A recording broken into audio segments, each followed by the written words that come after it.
Racist comedian gets humbled by Matt McCusker's wife. Video by American Redact.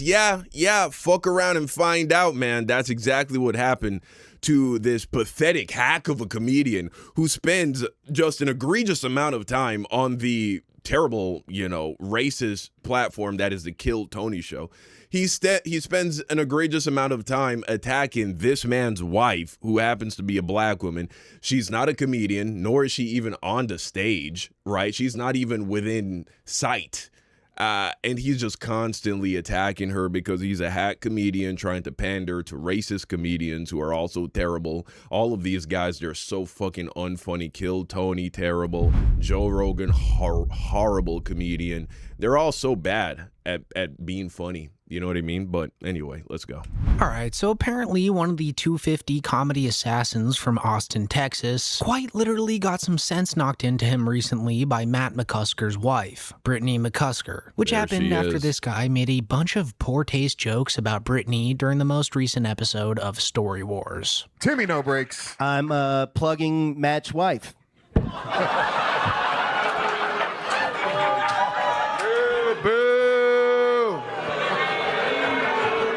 That's all you gotta say, boo? Fuck that. Fuck that, man. Nah, listen. There are only one or two ways you can handle a man disrespecting your wife, bro. Either you walk away, right? Remove yourself from the situation and never associate yourself with that person or those people ever again. Or you got to smack some sense into him. You got to give him open hand. I'm not saying you go and you start a fist fight, right? But open hand, smack across the face. It is necessary, okay? Wherever it goes after that point, that's where it goes.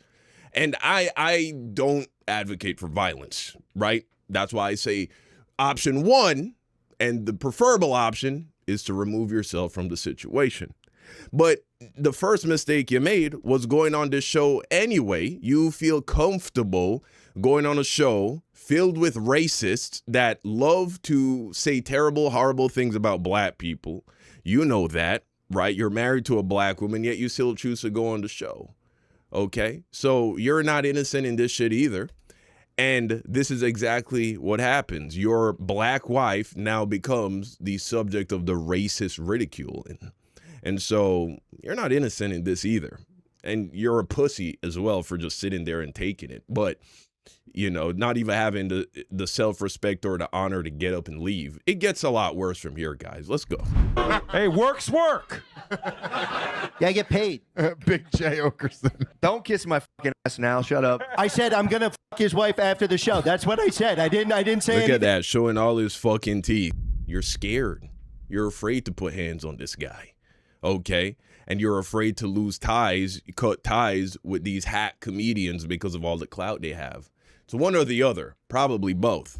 Let's be real, And so now all you can do is sit there and open mouth laugh. If I was your wife, right? Which that's kind of gay to think about, but all right, let's just go with it for a second, right? If I was your wife, I'd be completely disgusted, disappointed. How pathetic are you as a man? That's what I said. I didn't say anything but that. Okay, Lewis. Take it away, I Lewis. apologize as myself. I said I'm fucking your wife after the show. Okay.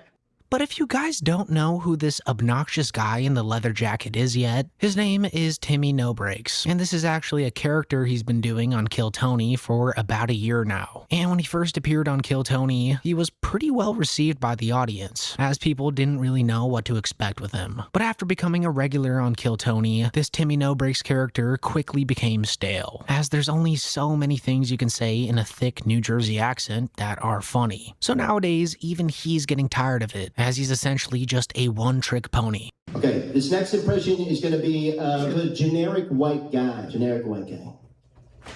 What's up? My name's Tim Stiefler, and I'm from San Diego, and I don't want to do Timmy No Breaks anymore. I fucking hate it. I fucking hate this fucking guy. I'm fucked. I'm so fucked. All these shots, like my dreams came true, right? Like people are buying tickets to see Timmy No Breaks. And I have to show up and be like, you're gay, you're gay, and I'd be like, that's not funny at all. So keep in mind that he's So not only is this guy a fucking hack, But he doesn't even enjoy doing the hack material. He only did it to pander to the bigoted comedians that he's on his knees sucking their dicks, bro. Trying to make a name for himself in the racist Austin comedy scene, which, you know, how terrible is that? Austin is supposed to be like the woke city in Texas, but this is what it is, man, right? This is what it is. This is what it is. Beginner stand-up comic who's kind of trapped in this Timmy No Breaks character and is really just forced to do it at this point, since when he does stand-up as his actual self, Tim Stiefler, it's not really as strong and obviously doesn't draw as many people to his shows compared to the No Breaks guy. So the boredom and frustration of being forced to stick with this one-trick pony shtick has actually pushed him towards this Austin style of offensive shock humor, which is apparently what a lot of beginner comics at the mothership gravitate towards, since they think that that's what the top dogs want from them. Like, this guy's entire career was because Tony Hinchcliffe deemed him worthy enough to be a regular on Kill Tony. But now that Tim Stiefler doesn't really have any direction with his comedy character, Timmy No Breaks, he's now just resorted to following Tony's and even Louis J. Gomez's lead on stage. Like during this Story Wars episode, all the guys up there were just picking fun at Matt's wife, for whatever reason. But Timmy No Breaks was really What do you mean, for whatever reason? I mean, American Redact, he's woke. He understands. He's being sarcastic. My bad, bro. I'm just, you know what I'm saying, on edge a little bit. Who was turning it up a notch. And even though Matt was being nice about it, you could tell that he was getting irritated with it. And you could also probably assume that he felt that his wife didn't really like being the butt of the joke whatsoever. Story number 7. I refuse to go with my significant other to visit their dad in jail. Now, I would think Big J, because he hasn't in a story, but Matt's wife is black. Now, of course, this fucking piece of shit raccoon, who is also, these are always the worst ones. Leave it to the brown guy who looks half black himself. I think he's supposedly Puerto Rican, but we know half of these Puerto Ricans, they have fucking African DNA because they speak Spanish, and that Caucasian DNA has got their fucking hair looking like a little bit wavy. They're like, I know black, I know black. You've heard the joke, right? Fucking this guy, he looks half black, right?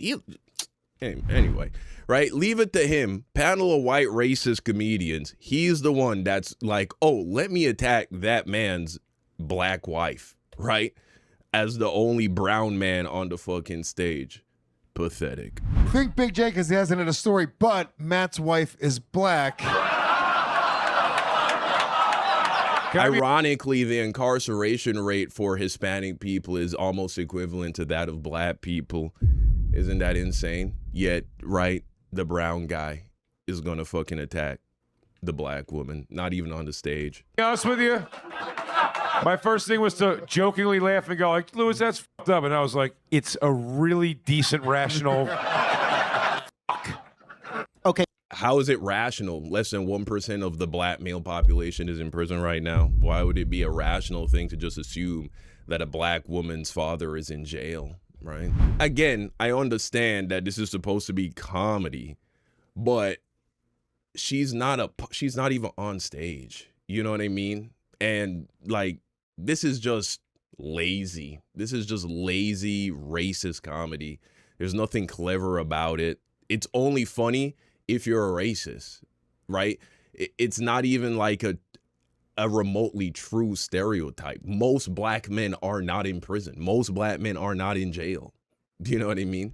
Can I actually put one more thing out there Sure. for Matt? Okay, so obviously his wife's dad abandoned her, right? And he doesn't. Sorry.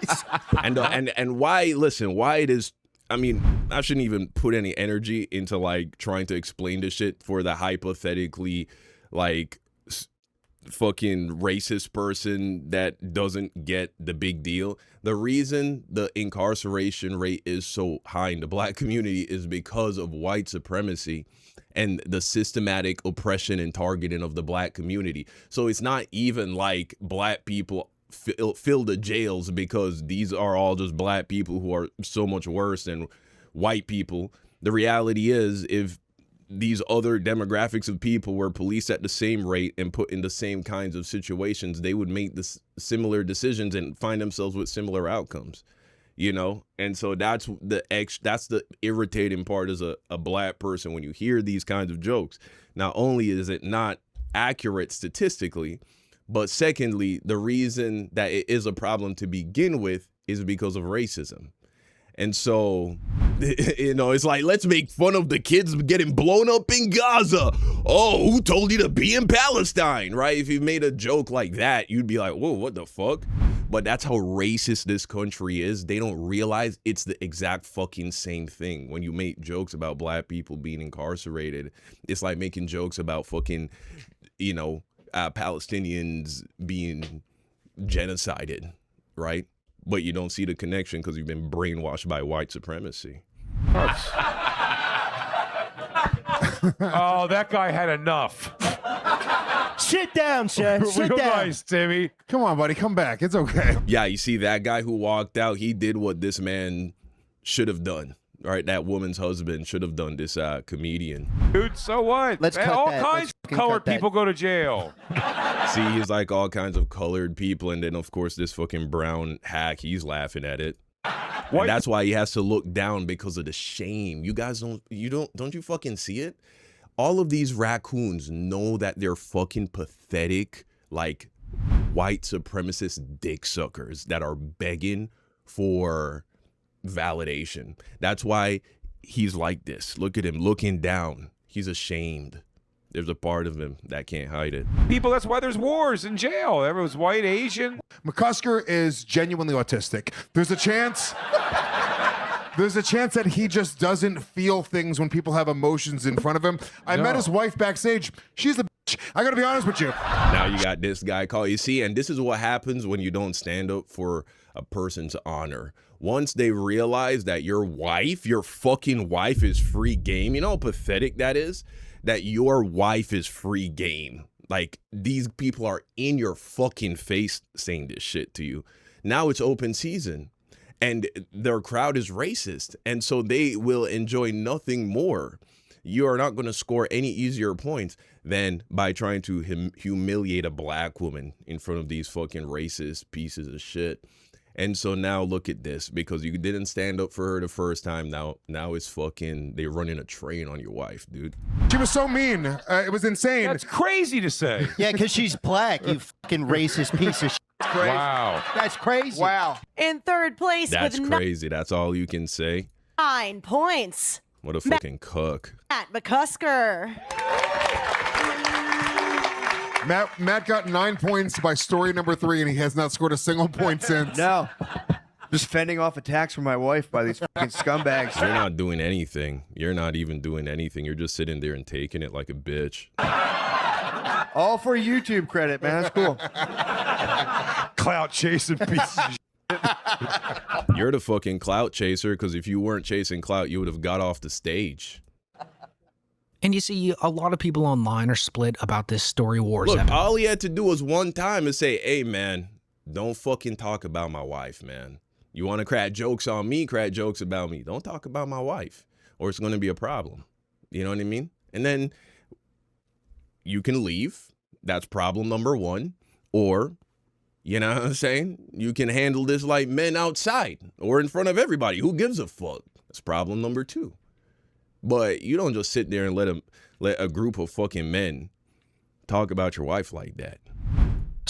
As a bunch of Kill Tony fans are actually sticking up for Timmy No Jokes and Lewis and Tony here, stating that the jokes made about Matt's wife were actually fine, while also stating that they certainly didn't warrant a right-handed cross from Brittany McCusker. But if you guys are in that camp, just keep in mind that they most definitely— Of course, the fucking pussy incel racist bitches that are fans of this fucking pathetic show and these hack comedians, they're all about masculinity and, you know, being against woke culture. But when a man gets punched in the mouth for running his mouth and being disrespectful, which was like the standard treatment for all of human history, if you want to talk about traditional masculinity, it don't get no more traditionally masculine than punching a disrespectful man in the mouth for running that mouth and trying to dishonor you or dishonor your wife or dishonor your children or your mother or some shit like that, right? It don't get no more traditionally masculine, but of course they're going to cry about it and bitch about it, right? Pathetic. Lee cut a bunch of clips out of this podcast that were probably aimed at Brittany McCusker. I mean, even in that last clip, Timmy himself was asking for them to cut some parts of the podcast out. And there's even a part of the podcast later on where it's pretty obvious that they cut it at the part where Timmy No Breaks was going on about Matt's wife. Another thing to keep in mind about this too is that Brittany McCusker isn't a stand-up comedian, like in any shape or form. So it just seemed like a disproportionate amount of jokes were aimed at her just because she's married to Matt McCusker. Yeah. Like these Austin comics really just go after the lowest hanging fruit they can think of. And of course they think it's Can't feel too bad for her though. She did marry him. She knew what kind of guy he was, right? She knew what kind of guy he was.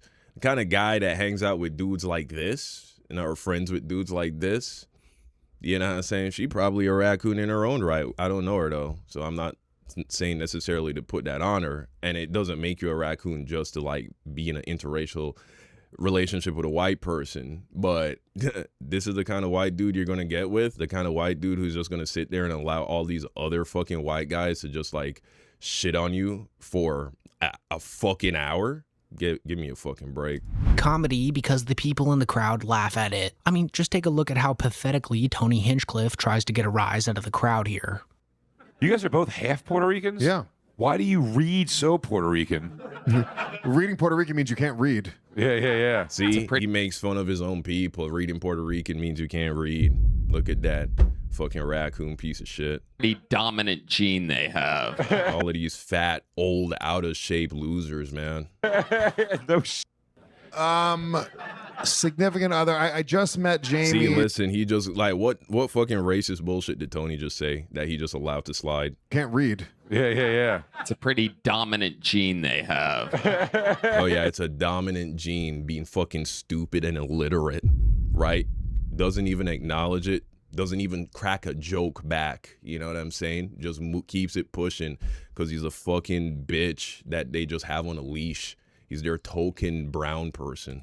No Doesn't want to fuck up the opportunity of being able to hang out here and be in proximity with the Rogan Sphere comedians. Other. I just met Jamie's husband backstage. So this right here is just the epitome of Austin comedy. I mean, here you've got a bunch of 40 to 50-year-old men on stage doing jokes that maybe a third grader would find funny, if that. Like, this is just some grade A toxic sludge that's really only funny for the people in the audience, who are, of course, a particularly rare breed of human being. I mean, just imagine going online and paying for a ticket to attend Story Wars, of all shows. And then on top of that, to think that Tony Hinchcliffe rose to fame by LARPing as someone who can judge stand-up comedy is just beyond me. But what's even crazier than that is the thought that other comics at the mothership actually look up to this guy and try to kiss up to him so much that they even bend their own material on stage to what they think Tony thinks is funny. Like, this guy is really who Timmy No Breaks. Yeah, people just worship clout, bro. People worship clout and success and money.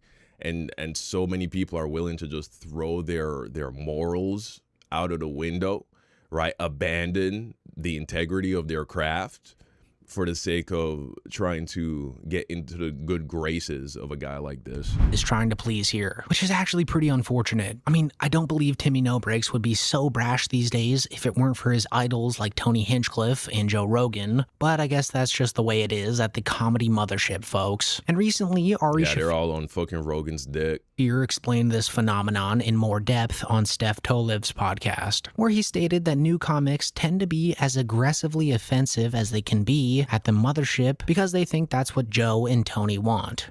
There is something, and this happened in Houston too. Yeah, Joe and Tony only want that because they think that's what the crowd wants. And it's because there's so many racist fucks living in Austin, Texas.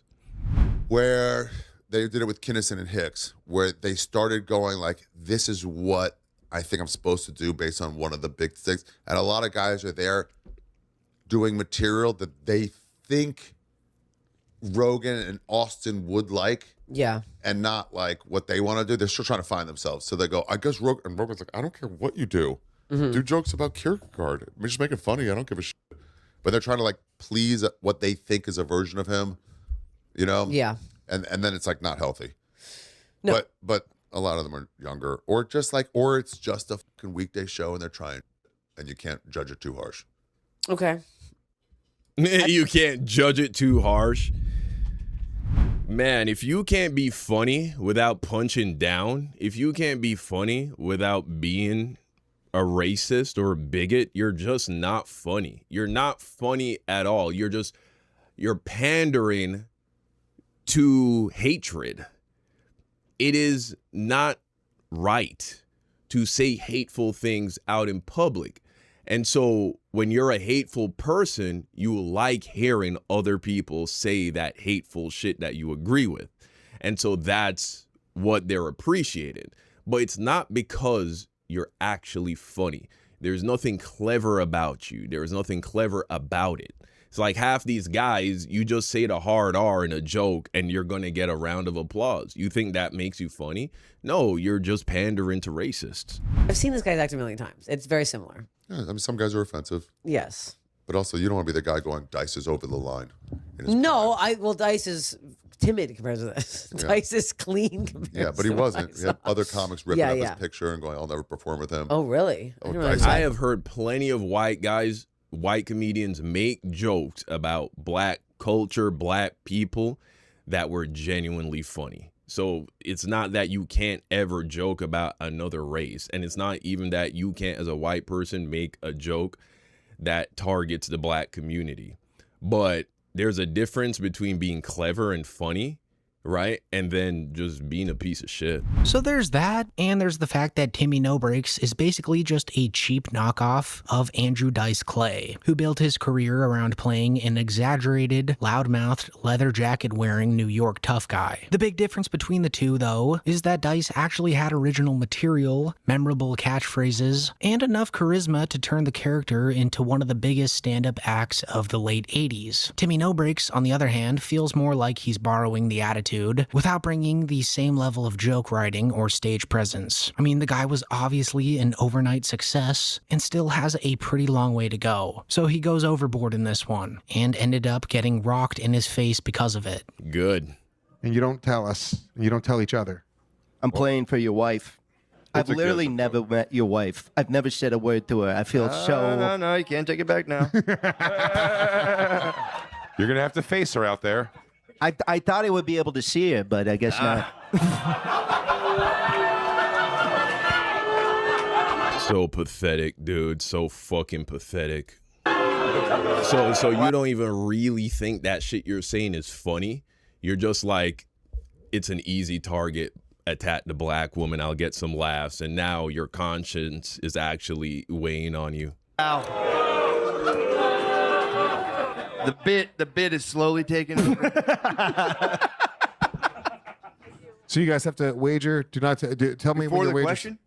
And if you didn't notice in the last part there, that little shot by Matt there actually just killed Timmy No Brakes' spirit. I mean, just look at the way he lost his smile after pretending to laugh at Matt McCusker's joke. Like, Matt knows that this character is eating Tim Stiefler alive, and that he's only doing it because that's what the crowd wants. Like, he's truly stuck in this character. And in comparison to someone like Adam Ray, who became well known for doing his Dr. Phil impression, at least he's actually super talented at learning and performing a bunch of different impressions of particular people. So because of that, it's afforded him some longevity in the comedy space. Tim Stiefler, on the other hand, seems like he can only do this one bit. So this little jab by Matt definitely hit Timmy in the soul. Then after the show, of course, Matt's wife Brittany, who's actually hilariously enough an ex-cop, threw a haymaker at the guy's temple backstage in the coveted green room of the mothership. So this dude just got completely humbled this night by the McCusker household. Some people online, though, are doubting that this ever happened, since I guess Timmy No Brakes is known for making stories up online, but the fact that Sam Tripoli was an eyewitness to the strike and recounted the entire event on his podcast kind of points to this being true. Right, yeah. I go upstairs. I go into the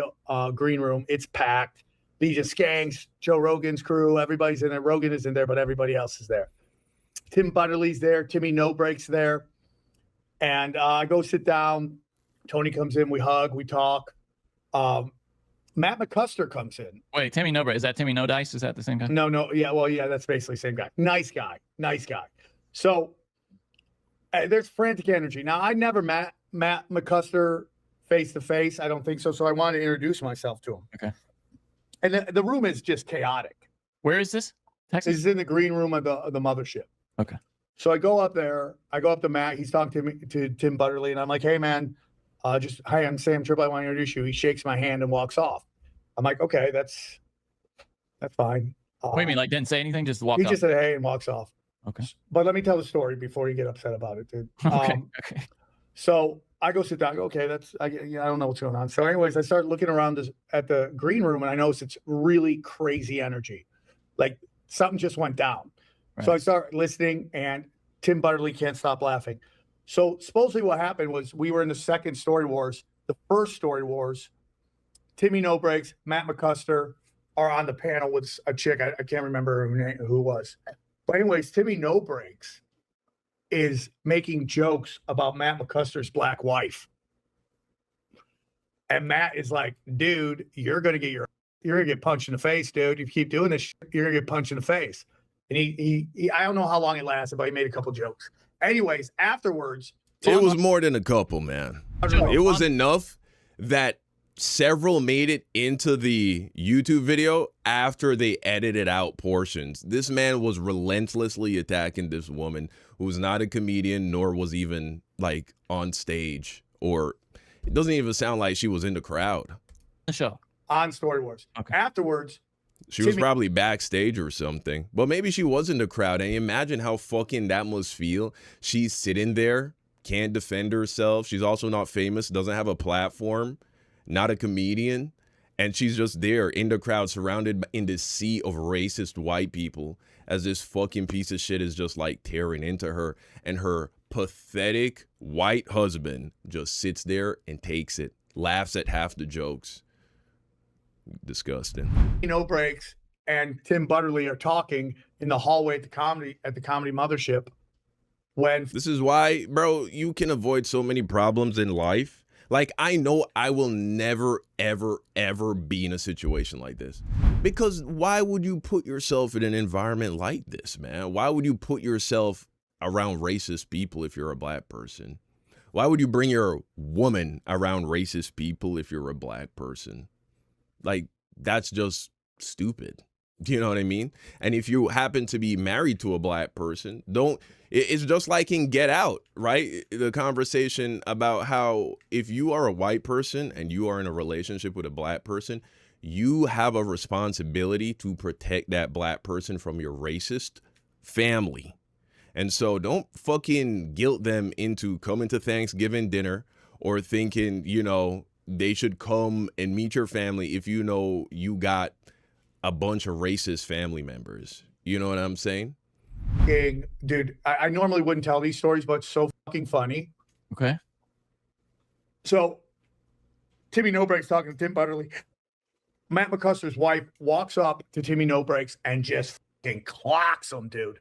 Clocks him, full clock, bro. Really? Clocks him, dude. Bang. She used to be a cop, dude. She's very pretty. Used to be a cop. She gets. Yeah, that makes sense. She used to be a cop, right? I see how she ended up around these kinds of white people. Boom! And just full gets him, dude. Hits him. He's kind of shocked. They break it up. He's up there at the top. He's in the green room going, I'm like, what the fuck just happened? He goes, I've never been hit. He didn't say it to me, but he's saying it to everybody else. He's like, I've never been punched in the face before. And I'm like, oh, so it's a good thing. Is it a good thing for you? It's great to get punched in the face once in a while. So you know there's consequences to your actions. 1,000%. And everyone just couldn't believe it. I guess. Yeah, man. People don't have any fucking respect, bro. People don't have any fucking manners. You know what I'm saying? Like, it's one thing if it's just two comedians and they're going at it and they're roasting each other back and forth.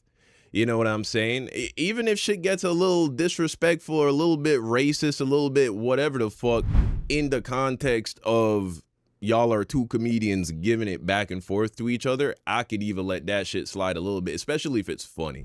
But, you know what I mean? This shit was fucking stupid. This shit was weird. Next day they made up. That's but it crazy. was the funniest story I've ever heard. Everyone could not stop laughing that fucking Matt McCuster's wife just clocked Timmy No Breaks.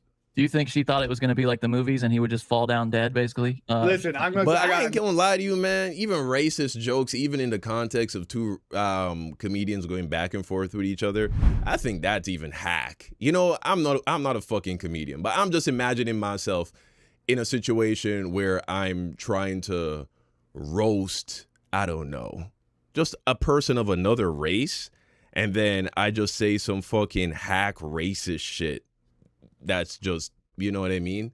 It's like not even smart. You know, if you're going to make fun of somebody, make fun of the way they look, you know what I mean? The way they talk, right? The things they do. Make fun of their teeth. You know, don't fucking just say vague racist shit. Nothing but love for Matt McCusker, and his wife is badass. I mean, dude, he's like, dude, my jaw hurts. I was like, I think the funniest part about this whole situation is that it really actually didn't have to happen. Like, Timmy No Breaks could have just walked off that stage having had another average appearance, and everyone would have forgotten about it about a week later. But instead, Timmy No Dice tried to be as offensive as possible towards Matt's wife in an attempt to join Lewis and Tony on stage. Because that's the culture these newer Austin comics have bought. Yeah, man, we have a different breed of men walking around these days. You got fat, out of shape, pudgy guys with no muscle tone, never been in a fucking fight, never been punched in the face, never punched anyone in the face before, never even wrestled to the ground with somebody. Shit, didn't even play fucking contact sports. They don't even know what it feels like to get like an elbow in the jaw or to fucking get, you know what I'm saying, checked in their sternum. Going around saying the wildest fucking shit to people, bro.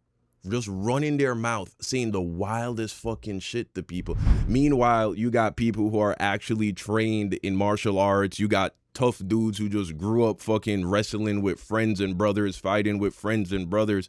You know what I'm saying? Dudes who are actually like fucking physical specimen walking around being as respectful as fuck to people.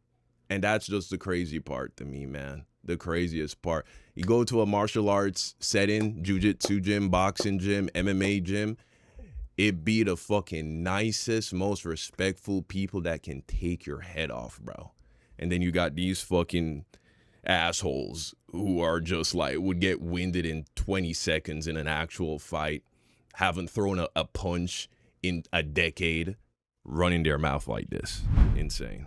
Into, and now he's kind of cooked. So whether or not Brittany McCusker's punch was justified is something people are obviously going to endlessly debate about. But what isn't really debatable is that this whole episode should probably serve as a wake-up call for Tim Stiefler. Yeah. Like, this dude has reached the point where the only way to keep people interested Nah, is... what's beautiful about this is now anytime he acts tough, that he can just be reminded of the time he got rocked across the jaw by a black woman. It's like you got put in your place by a fucking probably 5'4", 130-pound woman, dude.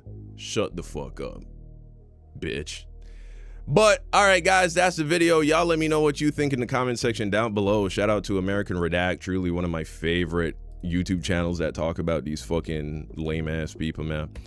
All right, guys, let me know what you think in the comment section down below. Thank you for watching, and until next time, peace out.